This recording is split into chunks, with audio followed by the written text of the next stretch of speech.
Bonjour à tous, salam alaikum. On n'a pas très bien compris ce que c'est que la religion. Qu'est-ce que la religion? Est-ce que c'est en entrant dans une mosquée ou dans une église qu'on entre dans la religion? Malheureusement, beaucoup pensent ça aujourd'hui. C'est-à-dire que l'on soit croyant ou que l'on ne soit pas croyant, on n'a vraiment pas compris ce que c'est que la religion. Beaucoup imaginent la religion comme quelque chose d'extérieur, comme quelque chose qui est, voilà, il y a la vie quotidienne d'un côté, les amis, la famille, et il y a la religion, comme il y aurait le cinéma ou le jardinage. Non, on a mal compris ce que c'est que la religion. La religion devrait être l'œil avec lequel on voit, et l'oreille avec laquelle on entend. Est-ce que c'est en priant, par exemple, et en faisant n'importe quoi à côté qu'on est dans la religion? Non, donc il y a bien un lien entre les différentes heures de la journée, entre les différents jours de la semaine et entre les différentes semaines de l'année. Mais qu'est-ce que c'est que la religion alors? Et pourquoi la religion? Pourquoi est-ce que c'est si indispensable aujourd'hui de se poser la question de la religion? Pourquoi est-ce que c'est si indispensable, si nécessaire, si vraiment... Pourquoi est-ce qu'on est dans cet état critique qui nous oblige aujourd'hui de revenir à qu'est-ce que c'est que la religion? La religion comme élément de réponse à la crise que nous vivons tous. Eh bien parce que tout le monde est en train de chercher ce qui est bon pour l'homme. Tout le monde est en train de chercher ce qui est bon pour lui, ce qui est bon pour l'environnement, ce qui est bon pour toutes les créatures sur cette planète. Tout le monde est en train de chercher ça. Quelle est la meilleure façon de manger? Quelle est la meilleure façon de se reposer? La meilleure façon de méditer? Comment comprendre la nature? Comment comprendre l'environnement, le climat, notre place dans cet univers? Et on dépense des milliards et des milliards pour répondre à ça. Et on crée des centres de recherche et des laboratoires et des centaines de milliers de vies qui sont consacrées à cette recherche. Non, avec la religion, on répond à toutes ces questions et c'est gratuit. C'est gratuit. Mais si on avait vraiment compris ce que c'était que la religion, on serait capable de répondre à toutes ces questions. Donc est-ce qu'on a compris la religion? La réponse est évidemment non. La religion a réponse à tout. La religion investit tous les domaines.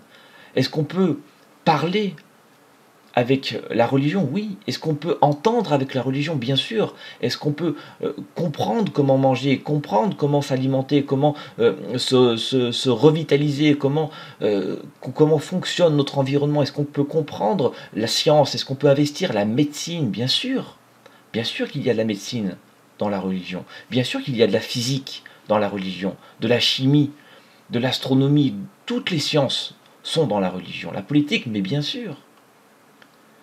Mais on a très mal compris ce qu'est vraiment la religion. Et aujourd'hui, plus que jamais, il est nécessaire d'y revenir. Nécessaire de l'investir. Nécessaire de revenir à ce qui est bon pour nous. Et revenir à ce qu'elle nous dit, car toutes les réponses sont là. Même si on ne les a pas trouvées, mais c'est notre faute. La religion est telle qu'elle a toujours été, elle est toujours là. C'est à nous d'aller puiser à l'intérieur ce qu'on a besoin. Mais est-ce que nous sommes si fous? Si fous pour ne rester que sur du matériel? Si fous et si dingues, si perdus, pour ne souhaiter que les loisirs, que les jeux? Et on a oublié comment chercher notre voie, comment chercher notre route, comment chercher notre autoroute, comment chercher notre bien-être. Si on achète une machine aujourd'hui, mais personne ne sera étonné de trouver un petit manuel, un petit guide, pour nous apprendre à utiliser correctement cette machine. Attention, si tu veux faire ça, appuie sur tel bouton. Mais si tu veux faire ça, surtout n'appuie pas sur ce bouton-là. Mais c'est un guide. Et un guide est là pour nous apprendre à utiliser la chose de la bonne façon. Eh bien, la religion, c'est le guide de l'être humain. C'est le guide de la création. Dieu nous recommande ce qui est bon pour nous. Il nous dit, voilà ce qui est bon pour vous. Voilà ce qui est bon pour les créatures qui vivent avec vous et dont vous êtes responsable. Non, l'homme n'est pas une créature comme les autres. L'homme est le responsable. Et il suffit de voir aujourd'hui autour de nous pour savoir que l'homme est vraiment le responsable. Dieu nous a mis des animaux, nous a mis des roches, de la terre, nous a mis du bois, nous a mis tout l'univers à notre disposition, avec la responsabilité d'en prendre soin, pas d'en abuser. Donc la religion, c'est comme un guide, comme un carnet, qui est là pour nous apprendre ce qui est bon pour nous, et Dieu nous dit, voilà ce qui est bon pour vous, au-delà de ce que vous pouvez comprendre. C'est-à-dire que si on cherche un peu, on va voir des choses, des signes évidents, mais au-delà même de ce qu'on peut comprendre, il y a dans les prescriptions divines l'équilibre, le bien-être de toutes les créatures. Mais la religion, elle est si complexe que Dieu nous l'a donnée en douceur, dans des petits faits, dans des petites choses, et il nous apprend le juste milieu. Dieu nous dit, ne retiens pas ta main, mais ne donne pas trop, sois dans le juste milieu. Ne hurle pas quand tu parles, mais n'abaisse pas ta voix de sorte que personne ne t'entende, sois dans le juste milieu. Eh bien c'est ça la religion dans tout, mais surtout dans tout ce qu'on connaît déjà.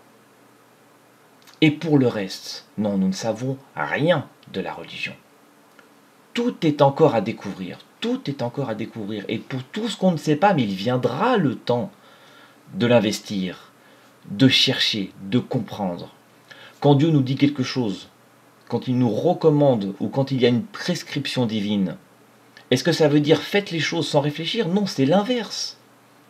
C'est dans les prescriptions divines qu'on ne comprend pas que se situe la science, que se situe la vraie science, que se situent les choses les domaines qu'on doit investir, que se situent les recherches qu'on doit mener pour arriver à cette vraie science. Par exemple, quels sont les secrets de la prière? La prière, on sait que la prière s'effectue à des temps bien précis, bien particuliers. Mais pourquoi? Pourquoi ces temps et pas d'autres? Mais les recherches ont déjà commencé. On sait aujourd'hui que al-wudu, donc c'était la purification par l'eau, mais vraiment, al-wudu enlève des bactéries, enlève des maladies. Les recherches ont déjà commencé. Quand on voit le jeûne, par exemple, le jeûne, donc ce n'est plus autant un tabou que de parler du jeûne. À une époque, c'était impensable de discuter de ça. Mais aujourd'hui, on sait que le jeûne guérit. Il y a des cliniques qui ouvrent un peu partout et qui guérissent de maladies graves uniquement par le moyen du jeûne. Et pourtant, ils sont encore très loin de ce que Dieu a prescrit. Donc, qu'est-ce qu'il nous reste à chercher? Qu'est-ce qu'il nous reste à comprendre? Qu'est-ce qu'il nous reste à découvrir? En réalité, il nous reste tout à découvrir. Et le jeûne aussi, pour une fois de plus, c'est gratuit. Non, ça n'appartient pas à des lobbies. Non, ça n'appartient pas à je ne sais quoi ou à des sociétés. Dieu nous l'a mis à disposition pour tous. Donc si on est des vrais croyants, non, il y a des choses à chercher. Si on est des vrais croyants scientifiques, il y a des choses à faire. Il y a des choses à faire, que ce soit dans la physique, que ce soit dans la chimie, que ce soit dans quoi que ce soit. Et c'est gratuit, ce gratuit divin est disponible pour tous.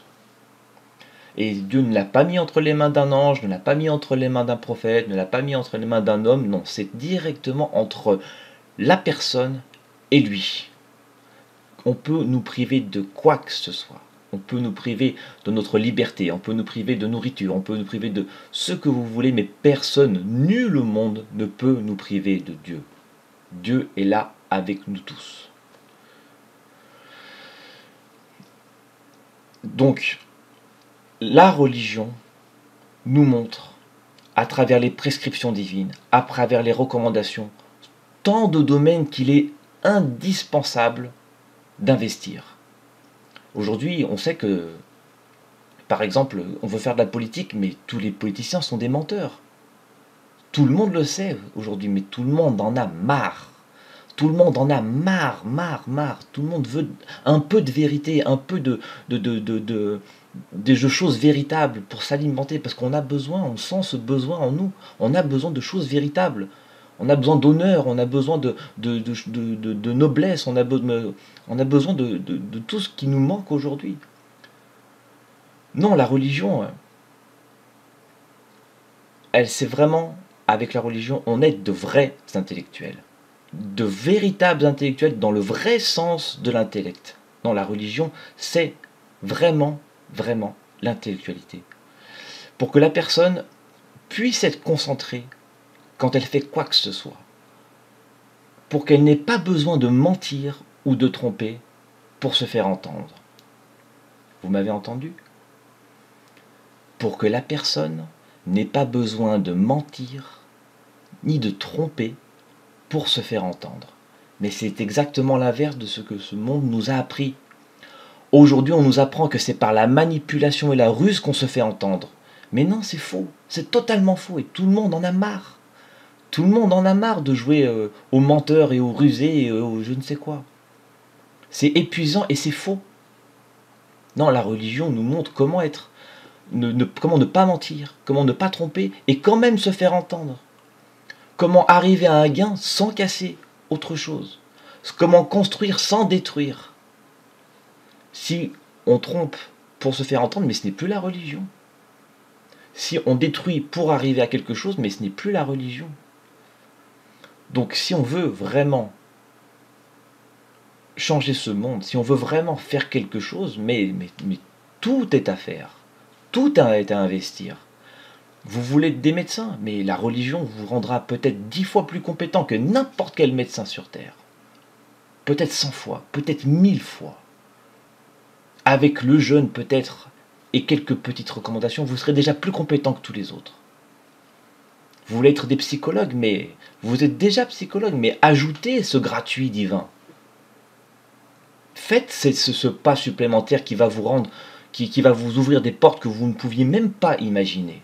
Recherchez dans les prescriptions, recherchez dans les recommandations. Vous verrez cet océan infini de connaissances qui sont là par terre à accueillir. Il faut juste se ramasser pour les récupérer. Non, si on veut changer le monde, il y a des choses à faire. À notre échelle, oui, bien sûr. Que ça soit dans tous les domaines. Que ça soit la physique, que ça soit la chimie, que ça soit les mathématiques, que ça soit la médecine, que ça soit... Mais qui ne veut pas la santé? Qui veut que son enfant soit un menteur? Mais personne. Personne ne veut que son enfant soit un menteur. Et bien, qu'est-ce qu'on attend pour chercher dans ça?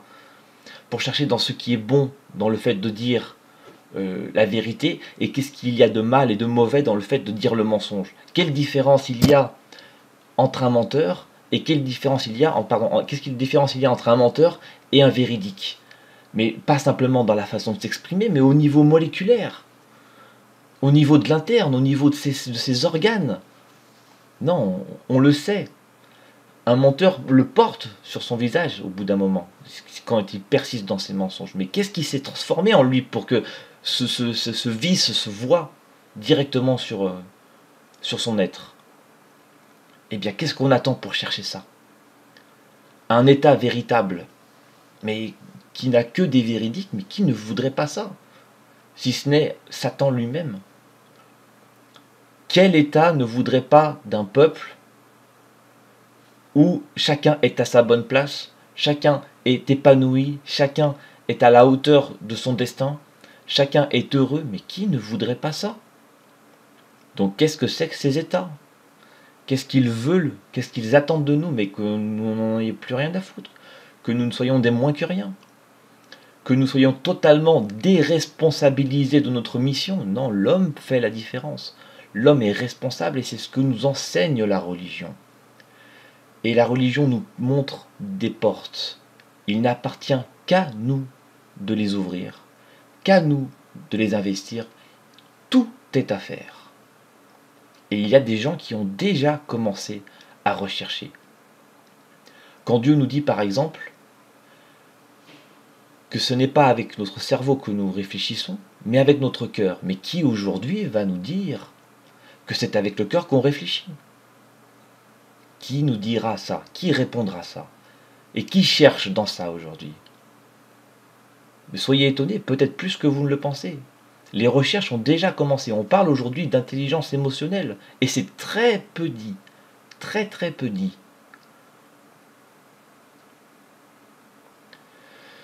Donc, tout est à faire. Mais c'est aussi autant d'espoir car il y a autant de portes à ouvrir.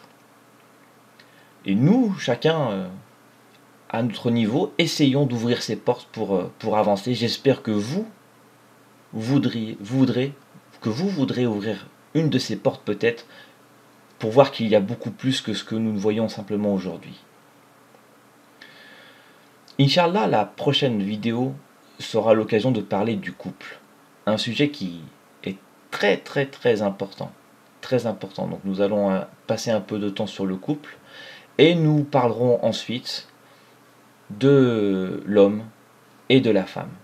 Des sujets qui sont primordiaux et qui, je suis certain, vont beaucoup vous intéresser. En attendant, je vous souhaite une excellente fin de journée et je vous dis à très bientôt. N'hésitez pas à poster vos commentaires ou vos remarques, elles sont toujours les bienvenues. Salam alaikum wa rahmatullah.